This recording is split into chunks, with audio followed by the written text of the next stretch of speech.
Un instituteur chrétien au Liban qui, en 82, a été tellement choqué par l'invasion israélienne du Liban et par toutes les attaques d'Israël contre l'OLP qui était à ce moment-là au Liban, qui s'est engagé et qu'il a créé le Front Armé Révolutionnaire Libanais, les fractions, armées révolutionnaires libanaises qui ont mené des actions contre les intérêts israéliens et états-uniens.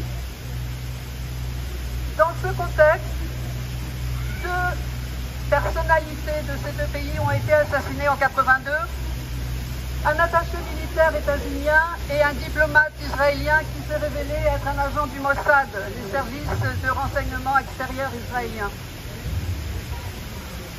En 84, en fait, se trouvant en France, Georges, qui était dans le collimateur des autorités, a été arrêté et condamné à 4 ans de prison parce que chez lui, on avait trouvé du matériel qui posait problème, dont des armes, des faux papiers, etc.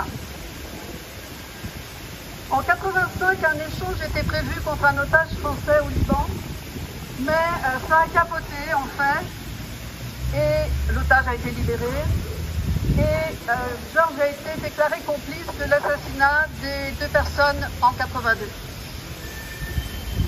À partir de 86, les États-Unis ont imposé des pressions considérables sur les autorités françaises.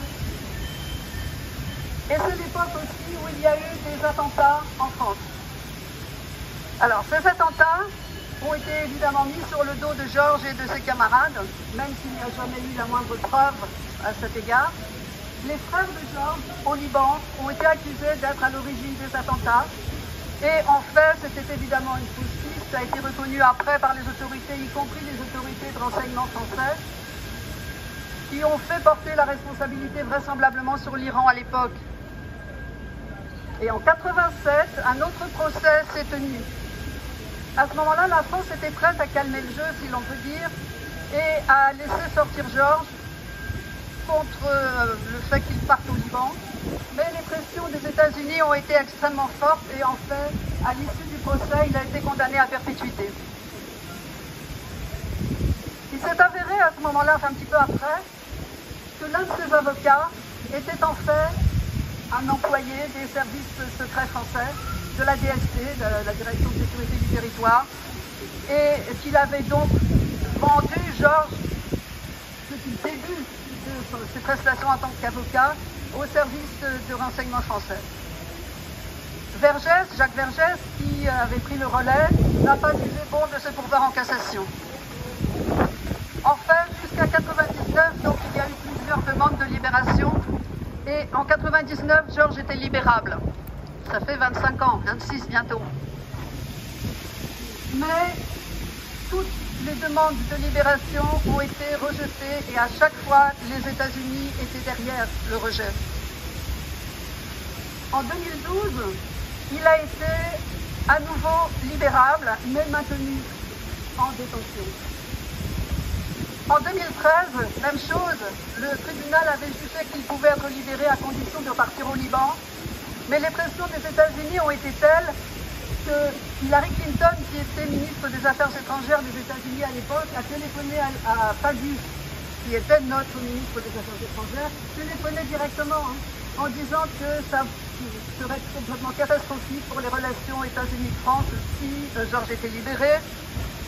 Et il y avait à ce moment-là l'accompagnement d'un arrêté d'expulsion pour la libération. Il fallait qu'il soit signé par le Premier ministre, c'était l'abominable Valls, et il a évidemment refusé de signer. Donc depuis 2001, en fait, toutes les demandes de libération ont été rejetées. Et puis, le 15 novembre 2024, le tribunal d'application des peines a décidé de libérer Georges à condition qu'il parte au Liban. Le Liban qui a déclaré depuis déjà longtemps qu'il était tout à fait disposé à accueillir Georges pour chez lui en fait. Mais le tribunal d'application des peines, le tribunal antiterroriste, a fait appel, le parquet antiterroriste a fait appel de la décision et ça a repoussé au 20 février, demain, la décision finale. Les explications données par les autorités françaises sont qu'il ne s'est jamais repenti et qu'il pourrait être dangereux, etc. Georges a 73 ans, il a passé 41 ans en prison, on l'a dit, dans une petite prison à Lannemezan, prison de haute sécurité, où il est dans un tout petit endroit où il sort très peu, et il passe son temps à lire, à écrire, à répondre aux lettres qu'on lui envoie, etc. Et il confirme systématiquement, à chaque fois que quelqu'un peut aller le voir, son engagement pour la défense du peuple palestinien et des droits des Palestiniens.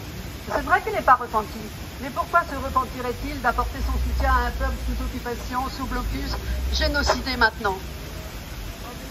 Il dit, Georges, à chaque fois qu'on le traite de terroriste, parce que c'est coutumier évidemment, je ne suis pas un criminel, je suis un combattant. Le mouvement de soutien à Georges a décidé d'organiser partout en France ce soir maintenant des rassemblements comme le nôtre afin d'appuyer la solidarité avec lui et puis de faire pression dans la mesure du possible sur les décisions qui vont être prises demain. Chaque année, à la fin octobre, il y a des manifestations de solidarité avec Georges devant la prison de Lannemezan. Il y a aussi des visites de parlementaires, quelquefois tout récemment, Éric Coquerel de la LFI est allé le voir et a témoigné de ses conditions d'enfermement. Donc cette année encore, le 26 octobre je crois, il y a eu cette manifestation de solidarité. Alors je pense qu'on peut dire, pour conclure, qu'il faut espérer que c'est la dernière fois. En France,